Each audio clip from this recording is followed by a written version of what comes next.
Hi. Hi, Stephanie. Hi, Jeevana. Nice to see you. Thanks for being Likewise. here. Of Um, course. I like to start with a little centering and then maybe we can talk. Okay? Wonderful. Yep. So maybe we could start by checking in on posture. You can have the eyes open or closed, whatever you prefer. You can get a little more comfortable. Notice how the body's feeling today. See if you can accept whatever you feel, whether it's comfort or discomfort. Noticing the breath, noticing any thoughts or feelings, and accepting whatever comes, whether it's pleasant or unpleasant.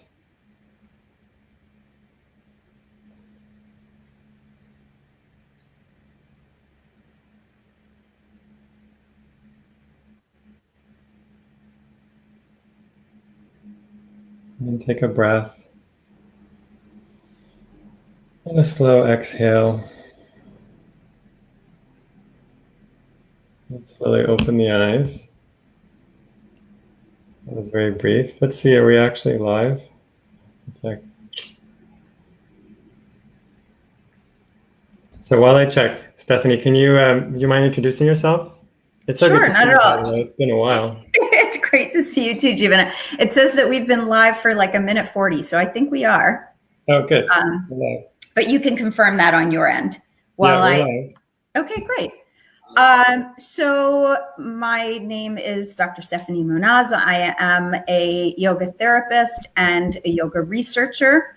I am the director of research at the Maryland University of Integrative Health, which has the only Masters of Science in Yoga Therapy in the country. And my doctorate is in public health, where my specialty has been arthritis and rheumatic conditions for many years now. So the focus of both my research and also my yoga therapy practice is on that population. I also am the founder and director of Yoga for Arthritis, which provides teacher trainings and yoga therapy continuing education for people to work more safely and appropriately with this population, as well as resources for people with these conditions to practice yoga more safely and appropriately. And you were a founding member of the Accessible Yoga Board.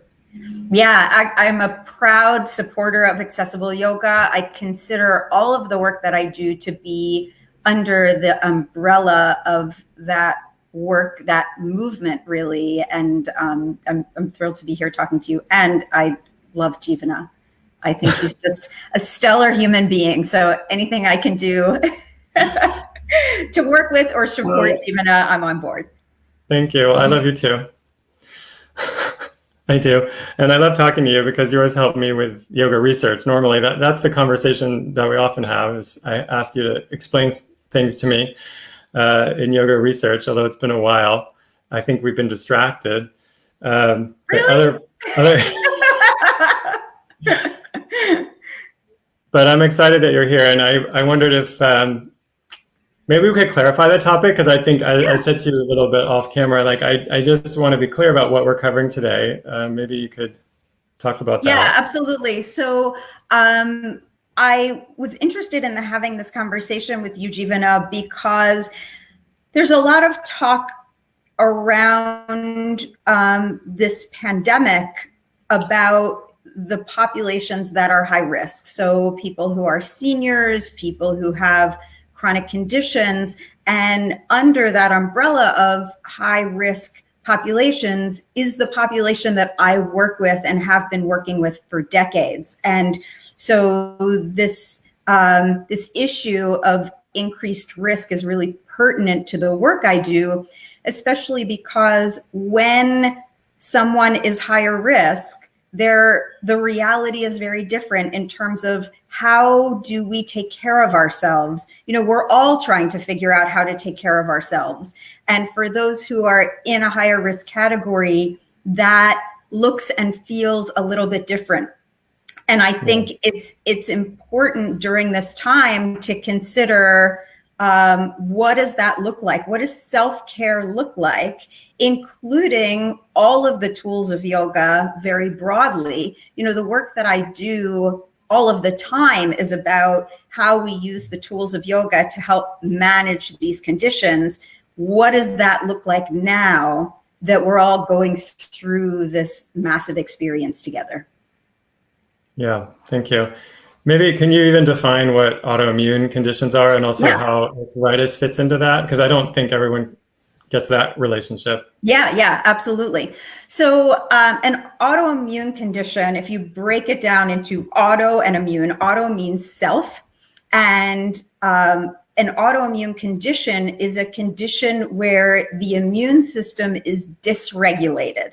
The way that our immune system should function under optimal circumstances is that our immune system recognizes host from invader. So it recognizes what belongs in my body and what doesn't belong in my body. And when there's something in the body that doesn't belong, it's the job of the immune system to identify that foreign invader and respond accordingly. So if we think about, for example, the common cold, which is an invader that doesn't belong there. And so our immune system mounts a response. So oftentimes the analogy that's used for the functioning of the immune system is a battle between the immune system, which is fighting on behalf of the body, and the foreign invader, which is trying to take us over. Okay, it's a loose analogy and maybe problematic from some perspectives, but you know, the Bhagavad Gita uses a lot of battle analogy too, and that's in the world of yoga. So if we think about it that way, then you could imagine that what happens in an autoimmune condition is that the immune system falsely identifies self as other. And you could think about this in really interesting ways from a yogic perspective, you know, what is self and what is other. But on a biological basis, the immune system is seeing something that belongs to the body and saying, that is foreign and we need to fight against it. Now, depending on what the condition is, the tissue that gets identified as foreign is different. Okay, so maybe it's the tissue of a particular organ that gets identified as foreign, and then the immune system is attacking one of the body's organs. But for each autoimmune condition, and there are over 100 of them, the target of the immune system is slightly different, and therefore the effects of the condition are different. The way that arthritis fits into this is that arthritis itself is over 100 different diseases. So lots of people, when they think of, I know I'm getting more and more complicated here. When people think of arthritis, they mostly think of the most common form of arthritis, which is osteoarthritis. Osteoarthritis is a form of arthritis that increases in risk as you get older. It increases in risk as you use your body more. It's often considered a disease of wear and tear. The more you use your body, the more you injure it, the more, you know, older it gets, the more it starts to break down. Osteoarthritis is not an autoimmune disease. The loss of joint tissue that happens in osteoarthritis is mostly mechanical. There are other processes at play, but we won't complicate it with that conversation. The arthritis conditions that are autoimmune conditions are things like rheumatoid arthritis, lupus, scleroderma, ankylosing spondylitis. The list goes on. These conditions, the joint tissue is not wearing down because of mechanical forces. It's wearing down because the immune system has identified the joint tissue as foreign. So it's the immune system that's saying, we need to get rid of this cartilage because it doesn't belong to us. And so there are problems in the joint because of the immune system function, not because of a wear and tear that happens in the joints. Okay. So just to clarify, you said so some arthritis is not autoimmune. Is that correct? Yeah, so the most common So form of osteo arthritis is not is not autoimmune, autoimmune, right? yeah, but rheumatoid arthritis is, and other similar ones. Okay, Right. but we're talking about autoimmune disease today. So can you tell us some of the things that have been on your mind about that? I mean, we're talking about a pandemic we're all dealing with all over the world right now. So it's this virus that obviously is affecting. If you get it, it seems unclear, but it does seem to have immune system reactions. Some people very extreme, some people more minor. But what are your thoughts about, I don't know, like prevention for people with autoimmune diseases and self-care? What is it that you're thinking about? Yeah, so let me start, Jeevana, by just briefly explaining why having an autoimmune disease puts you at higher risk, if that's okay. Yeah, of course. So when someone has an autoimmune disease, the immune system is overreactive. Okay, so the immune system tends to respond more than is necessary.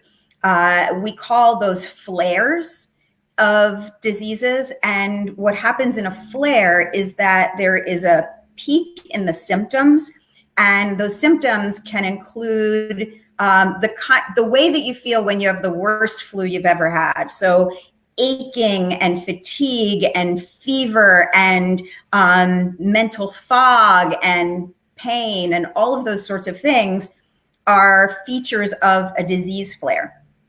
People who have autoimmune conditions tend to be on medication to dampen that immune response. So those are immune suppressing drugs. And when you're on an immune suppressing drug, that keeps the disease from flaring, but it also keeps the immune system from reacting appropriately. Okay, so if, as in the example of rheumatoid arthritis, we don't want the immune system to attack connective tissue, but we do want the immune system to attack a virus like COVID-19. But these drugs don't differentiate. We don't have a drug that says, don't attack my joints, but do attack a virus if I get one. Right. And so when someone is on an immune suppressing drug, they are at risk for all infection to a greater degree than the general public. And the list of symptoms that I just mentioned, a lot of those are symptoms of a virus. So sometimes it's even hard to discern what, I'm sure many of us have felt a little sore throat over the past few weeks, even psychosomatically, and thought, is that, do I need to be worried? So imagine if you actually lived with a condition like this. Beyond that, some of the medications that are used for autoimmune conditions have been identified as potential drugs for COVID-19. And people have been stockpiling those drugs, which makes them less available to the people who need them for everyday disease management. So people with lupus, for example, who might be taking a drug that has been identified, now they can't get access to the drug that they need to manage their disease. And so what do they do to take care of themselves in that situation? So that's, I just want to paint a picture of the reality first, and then we can talk about, well, what does that mean for self-care? Yeah, I mean, so that's two different issues that seem both concerning. I mean, one is that if you are on medications for an autoimmune disease that are already suppressing the immune system, you're more susceptible. Is that true? To another additional viral infection. Yeah. So I guess you have to be extra cautious in your exposure and limiting exposure. Yeah. And then the other part was that people aren't able to access the medications that they're currently using anyway, because other people are stockpiling them. Right. So, one thing that's coming up is you mentioned that you have to be more careful in order to avoid risk of getting the disease. So something that I'm sure we've all also experienced as well is that different people perceive the level of risk differently and they behave accordingly. And so if you feel relatively healthy and you feel like if I got this, it probably wouldn't feel very good, but I'd be fine, you may be inclined to be less cautious about your behaviors, about whether you wear a mask, about whether you are social distancing. And when someone knows that they are higher risk, the stakes are higher. And so from a stress and anxiety perspective, think about, for example, I have a park outside here. If I go for a walk in the park and I'm approaching someone and they are walking closer to me than I want to walk to them, or they're not wearing a mask and I am, or whatever the situation may be, if I feel like I am at very high risk, the feelings associated with that might be very different. Right. And I mean, I think we've been talking about that a bit here. We've been having a lot of these calls, and I know it started where Amber Carnes and I came on, and we were talking early on about stopping public classes, and that's because, it was early. A lot of people were still teaching public yoga classes, but I think Amber and I both felt that the communities that we teach generally are at higher risk for whatever reason. And so we felt like it was really important to just bring that awareness to the yoga community early. And that's often the people that are part of this community of accessible yoga. There's a lot of comments. I think I've lost track, honestly, but people sharing their experiences with this, their autoimmune disease themselves, how they do self-care, and trying to avoid public places and exposure as much as possible. But I feel like there's been a shift, at least here. I live in California, and there's just such an increased awareness around it that, generally people are no longer offended if you walk across the street when they're approaching you, or especially if they're not wearing a mask. And when I've been to the stores, they have really good systems in place now, the ones I've been to, of distancing. At least they're trying. But it does seem like there was this kind of learning curve for most of the US, and I think it's still happening in other places. They're still learning about the importance of distancing and other types of prevention, because even though they're not at risk, potentially other people are, and we have to be sensitive to that. I think that's an important point to underline, Jivana, is that when you socially distance, wear a mask, wash your hands, you're not just doing it for you, you're doing it for everyone that you come in contact with. And even if you personally don't know someone who is high risk, the people you come into contact with probably do, right? Look out 3 degrees from where you are, and there's somebody who is at serious risk of complications from this condition. And because it's being estimated that maybe like 30% of people who get this have 0 symptoms at all. And so you and I right now could be walking around with the virus in us and may feel absolutely fine, but that doesn't mean we may not pass it on to somebody else who would pass it on to somebody else. And so considering what people may be going through who are in a higher risk category for a variety of reasons, I think is a responsibility that we all carry. Right. Okay, so you're going to talk about self-care. I mean, are there certain things you're recommending right now for people with autoimmune disease? I mean, is that what you want to talk about? Yeah. So, let's talk about how yoga is relevant, is helpful for autoimmune disease management in general. Okay. Yeah. And then we can get into maybe what's going on now and the challenges of that. So one of the reasons why yoga is useful for the management of autoimmune conditions is that in many of these conditions, exercise is indicated. Okay. And some forms of exercise are safe for everyone and some are not, right? Most people could probably safely take a walk outside and not get hurt or do damage to their bodies, but many people probably could not, go to CrossFit and not do any harm to their bodies. And yoga is advantageous as a form of exercise. Hatha yoga, the physical practice of yoga, is a relatively good choice for exercise for people with autoimmune conditions because it can be so individually tailored to whatever the unique risks and challenges and experiences are of that individual. The same is not true of all types of exercise. So yoga is highly modifiable, which makes it a good fit.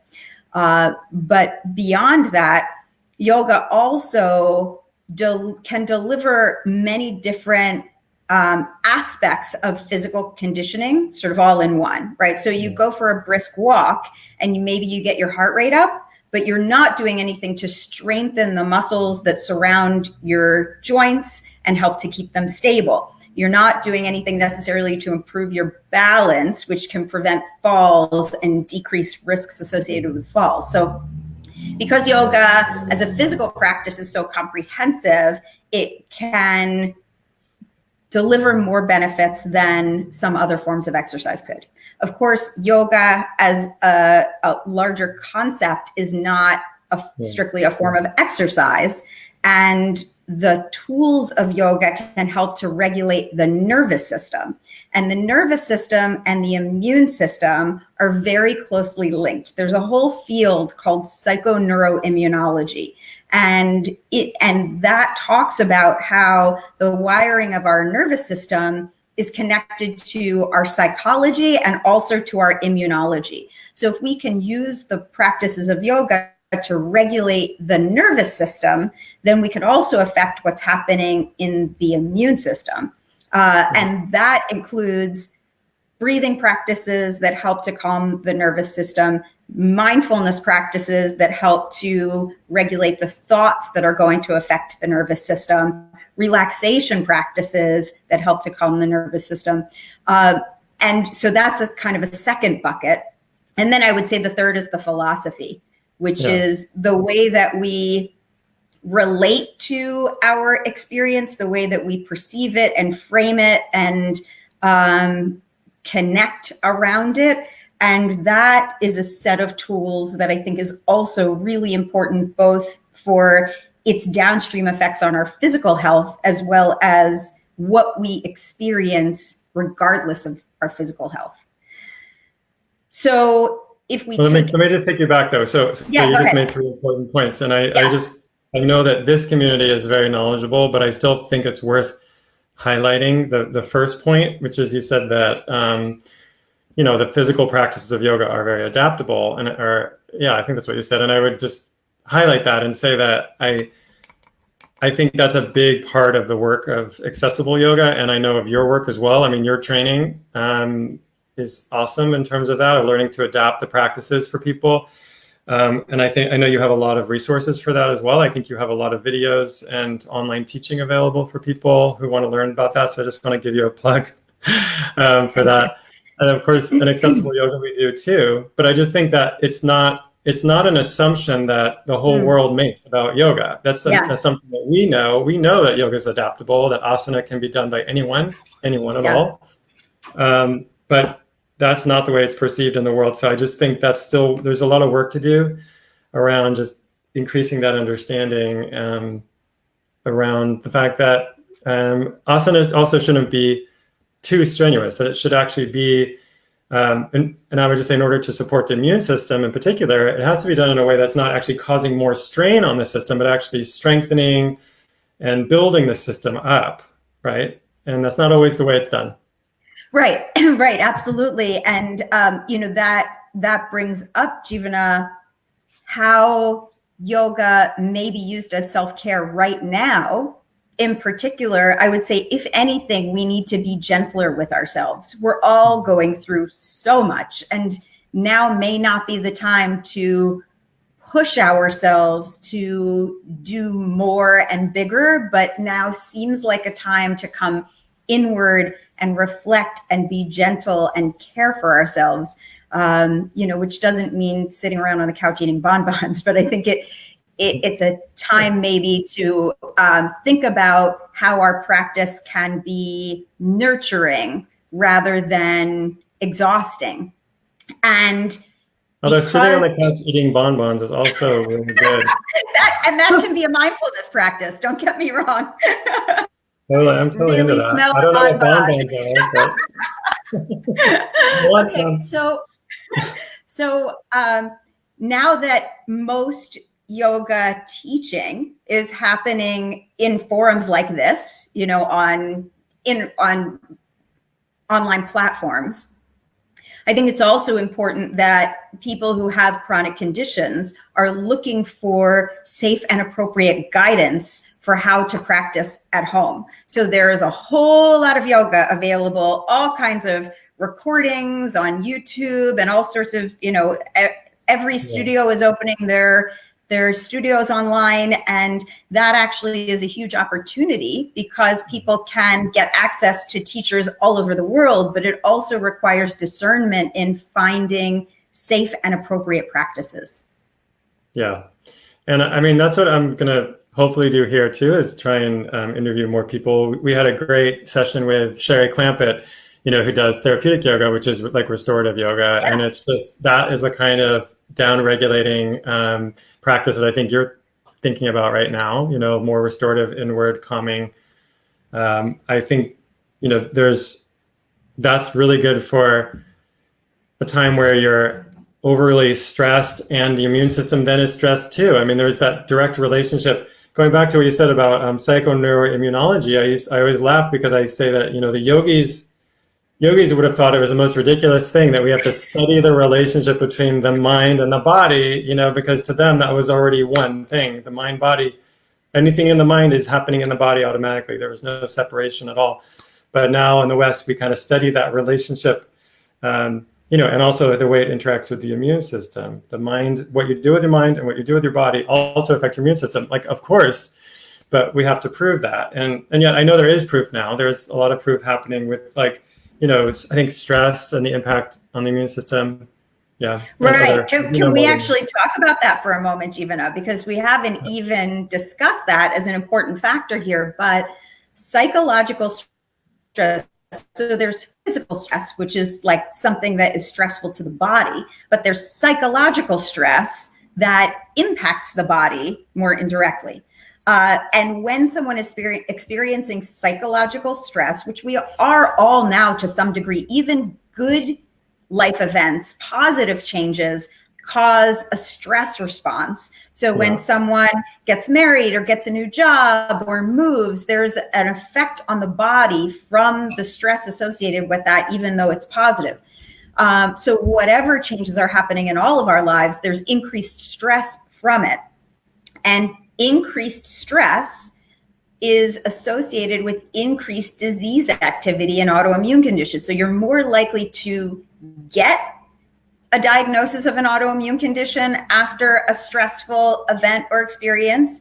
And you're also more likely to have a flare in an existing autoimmune condition from stress. So in addition to all the things we talked about, that there are things about what's going on right now that are stressful for people with autoimmune conditions, but also the stress itself is challenging for autoimmune conditions. And then there's this circular thing where it's the stress about being stressed, right? Worrying, I'm gonna get stressed and then my immune system is going to flare. And then, so it can be, it's a loop that I think the tools and practices of yoga are really well suited to break.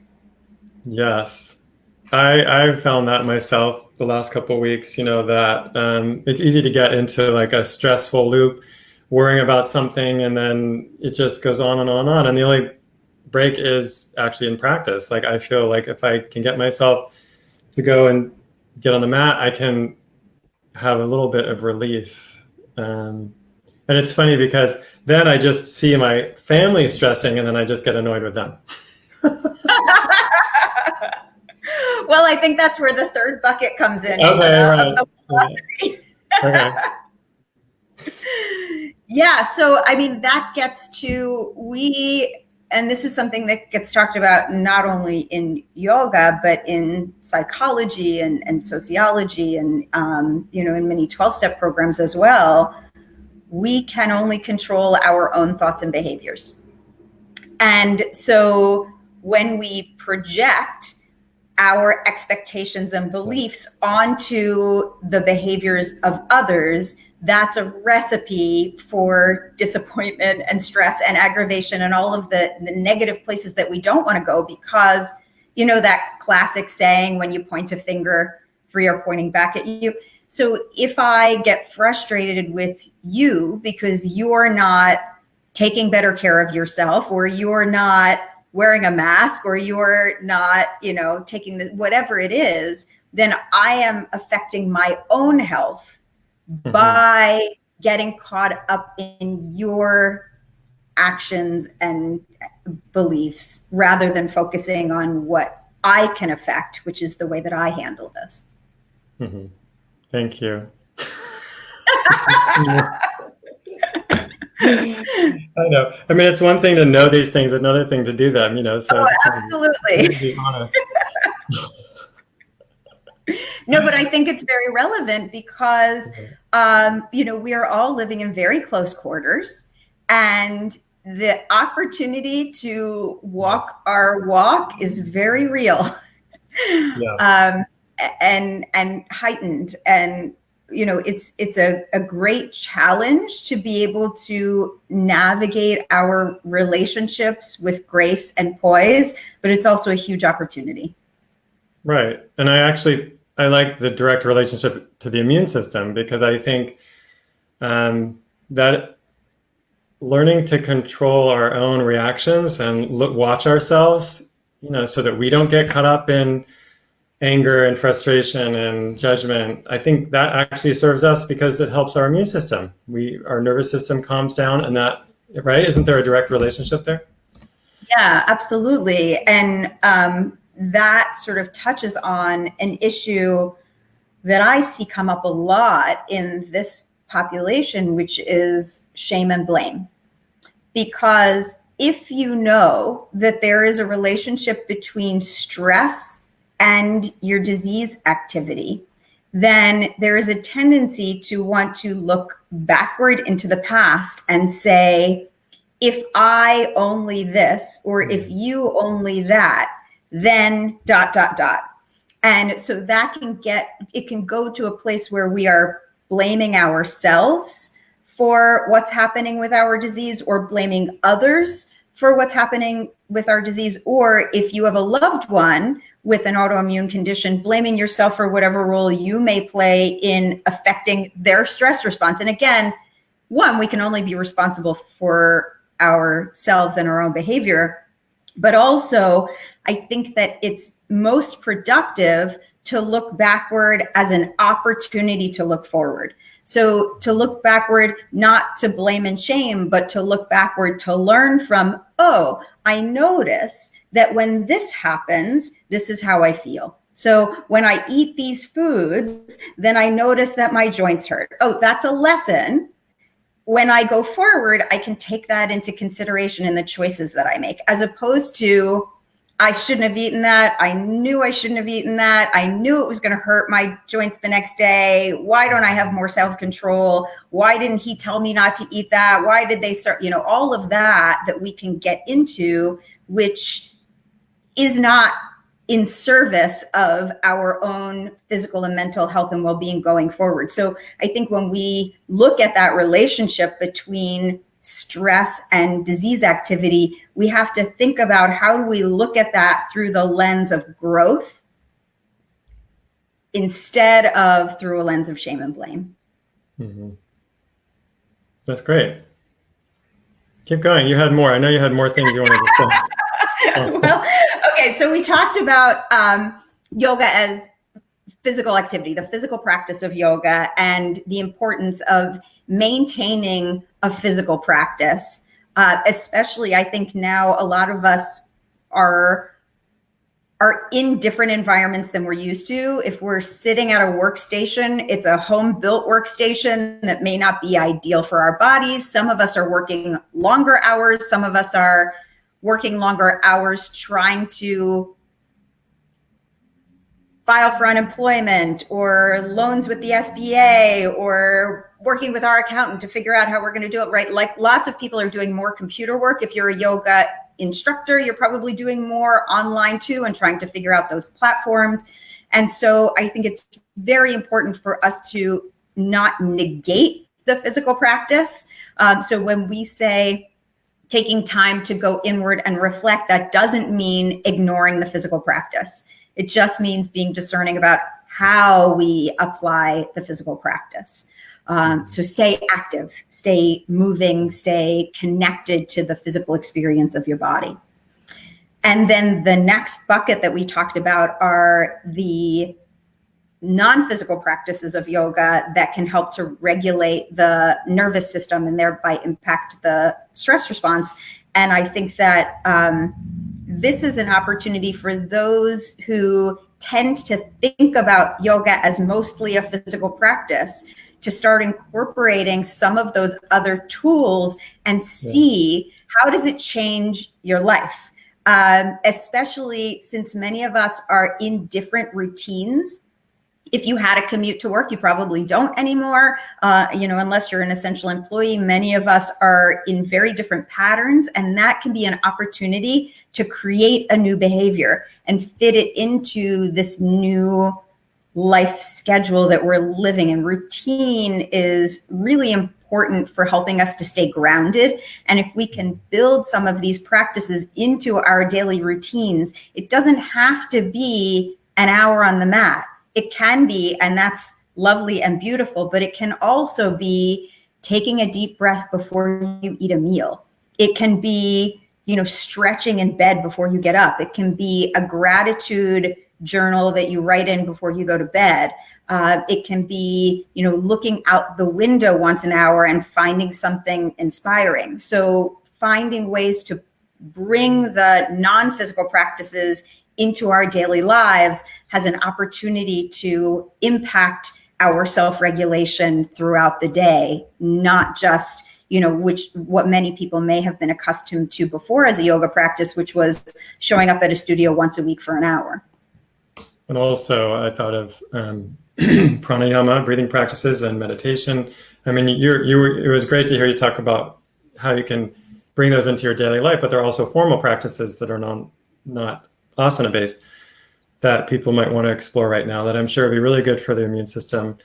I mean, I've seen, actually, maybe you could talk briefly about, there seems to be a lot of interest in pranayama all of a sudden because of COVID-19, and it worries me a little bit. I mean, I think we have to be careful as yoga teachers and even as yoga therapists that we're not prescribing things to people we don't know through the internet, like it's not really within our scope of practice. But on the other hand, pranayama, it's a good support for the immune system, for your lung health in general. Like that is true, like that you can build yourself up through yoga.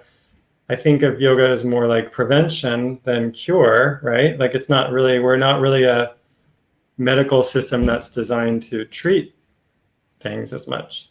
Would you agree? Yeah, let me speak to that as both a yoga therapist and a researcher and a public health doctor.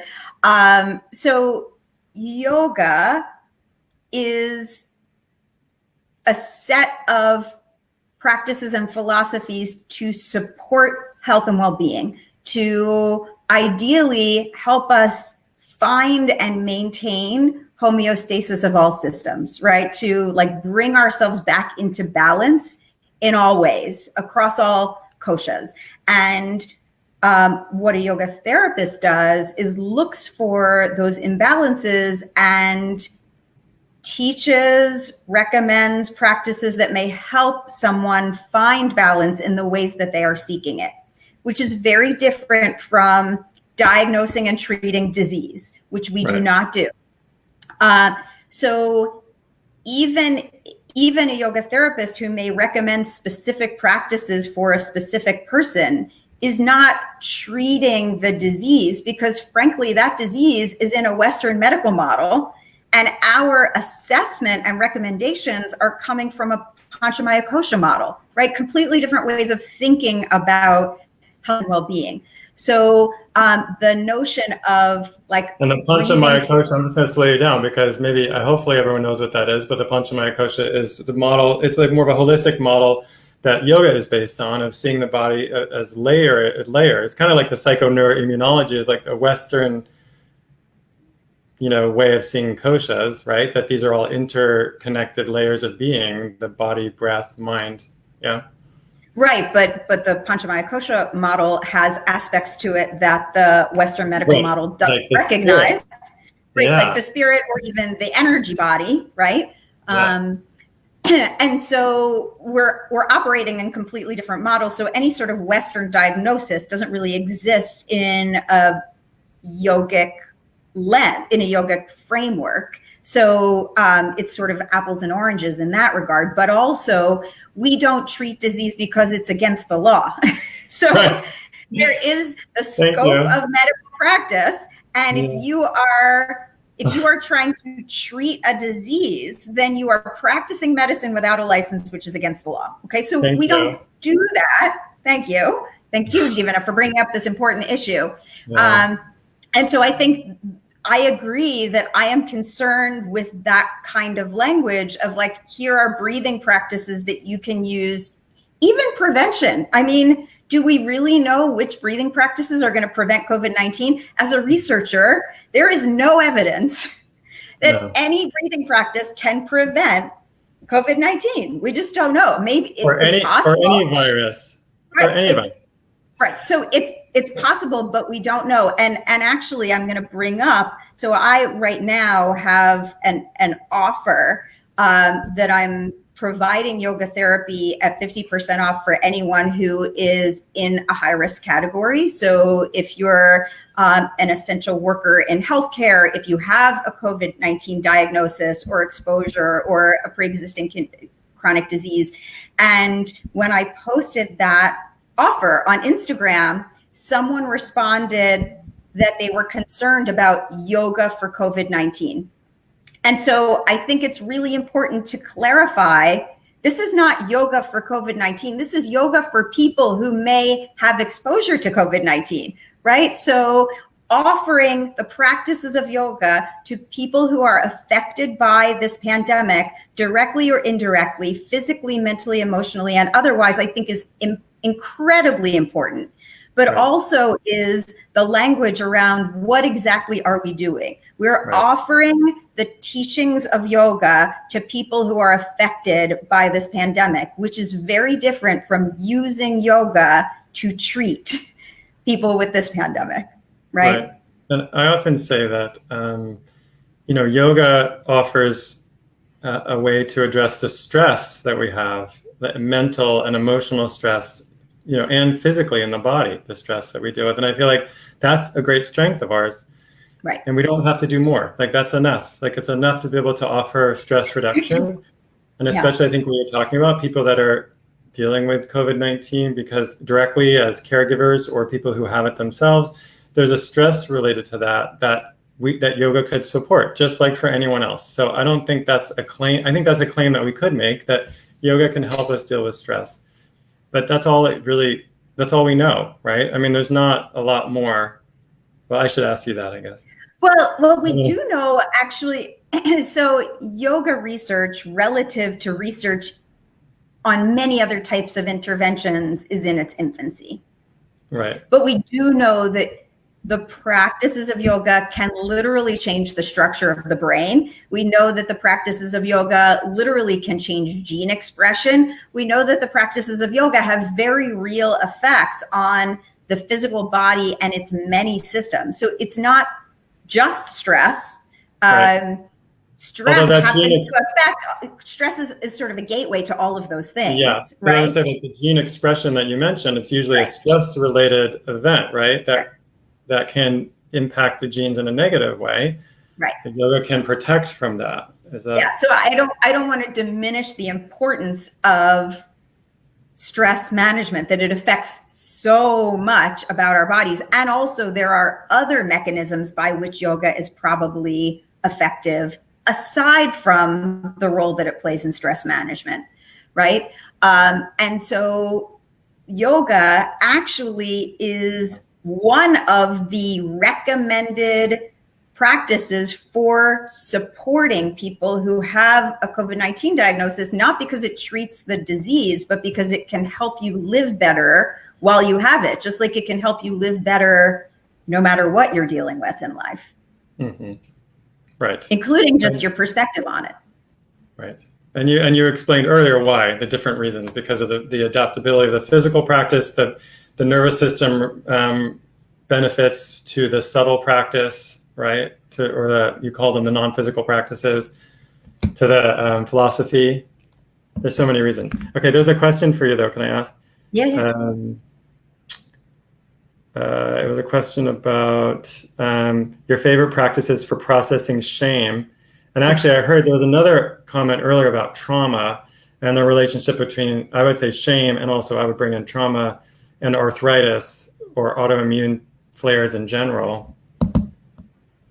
Okay. So there is a relationship between trauma and arthritis diagnosis or autoimmune conditions in general, and I'm talking about the autoimmune forms of arthritis like rheumatoid arthritis, lupus, etc.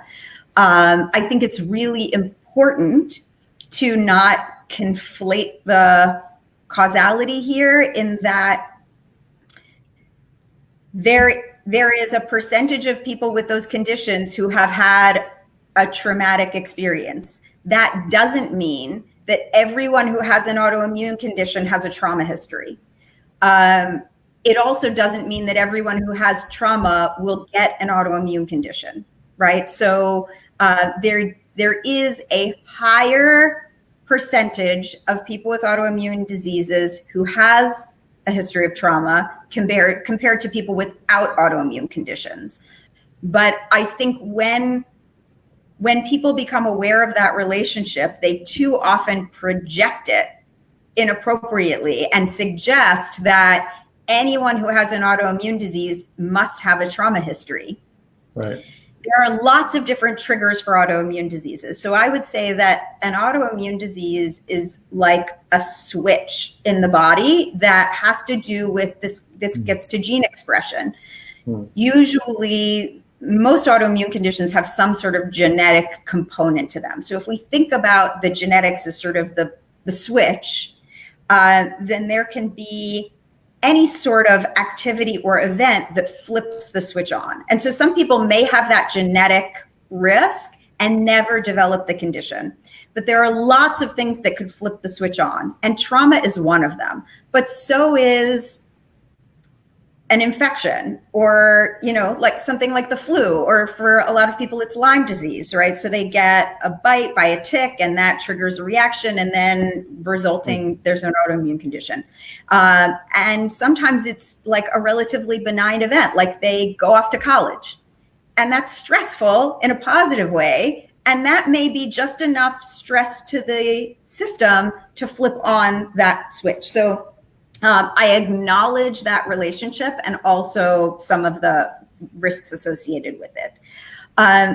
The question, they were two separate questions, right? So there's a question about the relationship to trauma, and then a separate question, right, about practices. Your favorite practices for processing shame and arthritis. Interesting. Yeah. So I think that it's highly dependent on the person. And as a yoga therapist, this is something that I would work with people really individually on, because it depends on where the shame lives in your body and where the shame lives in your mind and emotions, and what practices are available and non-threatening in order to begin to process that. So, we have, as is talked about in maybe the more Western model, is bottom up and top down, right? So you can get at underlying mental health challenges from a brain perspective, which something like talk therapy would do. Like, let's think about it, let's talk about it, let's process it cognitively, which if you are cut off from what's happening in your physical body because of shame or all other sorts of, or chronic pain, then that may be the way in. But it's also possible that if you're in a stress response, you're in fight or flight, it can be very difficult to access those cognitive processes. And you may need to start with just getting grounded in the physical body. Can I feel where my body is in space? Not getting into where the challenges are in the body, but just being able to inhabit the body safely. So it really is very individual. And I would strongly recommend that if you're wanting to process shame, that you work with somebody one-on-one who has appropriate background and expertise in being able to do that safely.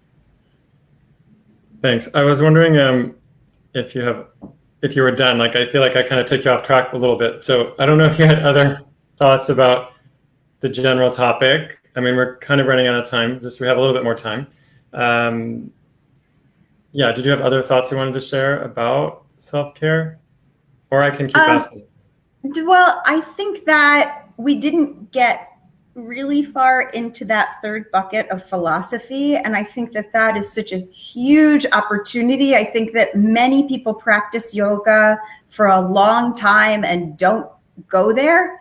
And the most profound transformations that I've seen in people with these conditions and otherwise are when they start to live the philosophy that the physical practice of yoga is wonderful. It's great for our health and well-being. It helps us to manage stress. You know, the meditation absolutely rewires the brain, changes our relationships, but the perspective that we have on the world is, I think, the richest part of yoga. And when you're living from yoga philosophy, no matter what happens in the physical body, you experience it differently because of the lens that you're seeing it through. So we can use the tools of yoga to affect the immune system, affect, you know, whether we're healthy or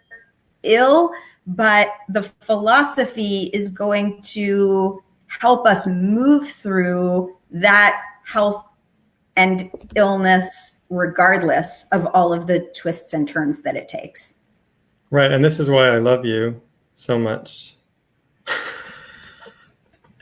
Because, you know, this is what I said about you before, like, I don't know many yoga researchers who are so into yoga philosophy. And it's so awesome that you get both the spiritual and the, you know, mechanical, both, you know what I mean? That you see both sides. I think it's really a special gift of yours. I'm obsessed with yoga philosophy. I mean, it really is my main source of practice and study in my life is yoga philosophy. And maybe I could share a quote. I was teaching this morning for a Yoga Alliance in their community Sangha, and I read a quote from the Gita, and I just find it really pertinent right now. I'll just read a sloka. This is chapter 2, number 40. In these practices, no effort made is lost, nor are there adverse effects. Even a little practice of this dharma protects one from great fear. And they're not talking about physical practices there, right? The Gita is teaching, that's Krishna teaching about dharma, the philosophy, right? Like understanding the teachings of yoga and how to live them can protect us from great fear. And I feel like the fear is kind of an underlying theme that I'm experiencing these days and seeing in myself and around me. And I feel like, to me, that's kind of what you were just saying, that the philosophy of yoga can offer profound shifts in our way of perceiving the world and give us a great, like, release us from fear. I mean, that's what I find personally.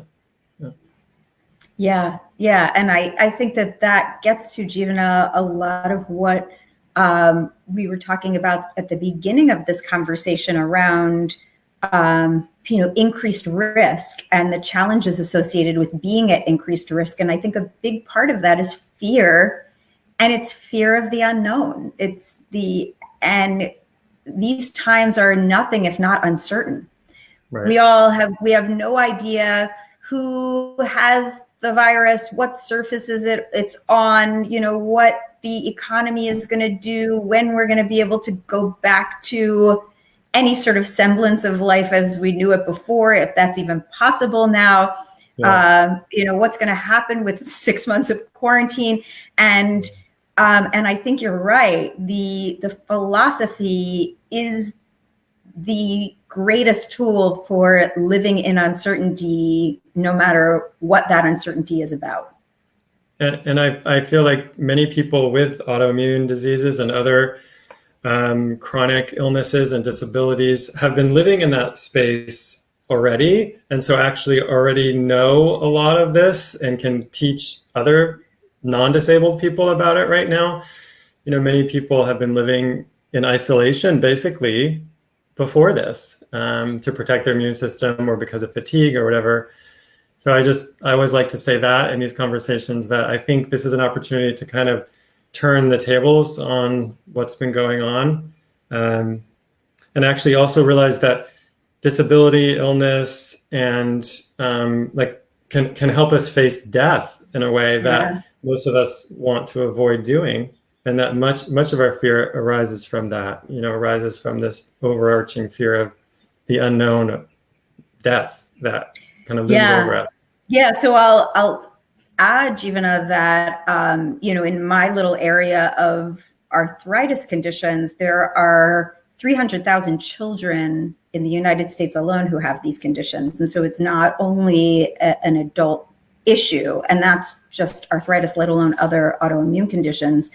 And people who have had these conditions since childhood or have them in childhood have, in my experience, such profound wisdom about life in general from having to process all of that at such a young age. There is a friend of mine who is now in her early 30s, but has had rheumatoid arthritis since she was a toddler. And she said, I feel like I already have done aging. Like I already know what that is. I've already experienced and so, all of my peers, when they start to feel things break down and go wrong and they have an existential crisis around that, I feel like been there, done that. So, whether it's around that or isolation or risk, I do agree that there is incredible wisdom in this community that I hope this is an opportunity for sharing around that. There's a question: what is a beginner's book on how to live the philosophy of yoga? I can think of 2 books. The Golden Present. Well, no, I was thinking about your book or mine. I think you include philosophy in your book. Absolutely. So my book, which is Yoga Therapy for Arthritis, speaks to the application of philosophy for people living with arthritis and rheumatic conditions. And Jeevana's accessible yoga book certainly also brings the philosophy in, probably to a broader audience than mine does. But I think what's great about yoga is that we can go directly to the source, so people can read the Yoga Sutras of Patanjali or the Bhagavad Gita themselves, or other sources. There's so much available these days. And there's also, I think there are a lot of philosophy teachers who are bringing their study online now. I know that Yoga Alliance is doing some stuff on the kleshas, I think maybe once a week. So if you can find a study group or a teacher, because, sort of like anybody who does Bible study or Torah study or study of the Quran, being able to process it in a group and trade ideas and perspectives and interpretations, I think helps us to understand it more deeply. Yeah. And I'm working on my 2nd book, so we'll see someday. It's a good time to write a book. Yeah, that's what I'm doing when I'm not on here talking to people. But yeah, so maybe we should wrap it up. I don't know if you have any. It was so helpful. I really appreciate it. Like I always say, I love talking to you. I really appreciate the balance of your perspective, and the kind of breadth of your study and wisdom, which is both, again, in the spiritual and in the medical. And I feel like that's just such a rare combination. So I just really appreciate that. Thank you so much. Thank you for this opportunity, Jeevana. Can we close with a little practice? Oh yeah, maybe you'll lead us? Yeah, sure. Okay, so let's again come to a comfortable seated position. Notice the alignment of the joints, ankles under knees, hips aligned with knees, a nice long spine, shoulders back and down. Close the eyes if you feel comfortable doing so, or gaze downward. Imagine that the head is floating on the top of the spine, that there's space between all the vertebrae. Notice the breath and allow it to deepen. Full, deep breath and long, slow exhale, perhaps with an audible sigh. And notice that as you breathe out, any muscles that don't need to be holding now just soften, using minimal muscle effort to stay in this position here. And notice what's happening in the mind. Bring yourself into the present moment, letting go of anything that happened earlier today or what's to come later. Notice the quality of the body. Perhaps ascribe an adjective to how it's feeling without judgment, just observation. The quality of the breath. The quality of the mind. Notice if you feel connected to anyone or anything. Connection within yourself, to this community, to the world outside, to your notion of the divine. Spend just a moment resting in that place of ease, awareness, and connection.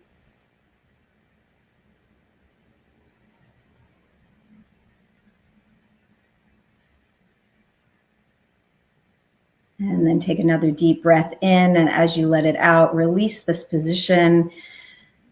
Move anything that needs to move, bringing yourself back into awareness of this conversation and each other. Jivana, it has been a pleasure as always. Thank you so much for this opportunity, and I look forward to doing it again sometime. Yeah, thank you so much. I really appreciate it. And you can always check the chat later. I think there's maybe some more questions for you. I'll be happy to look in there and respond to them accordingly. Yeah, thanks for your time, and best wishes to you and your family. I know you got some kids over there, so good luck. To you as well. Thank you. Okay, bye.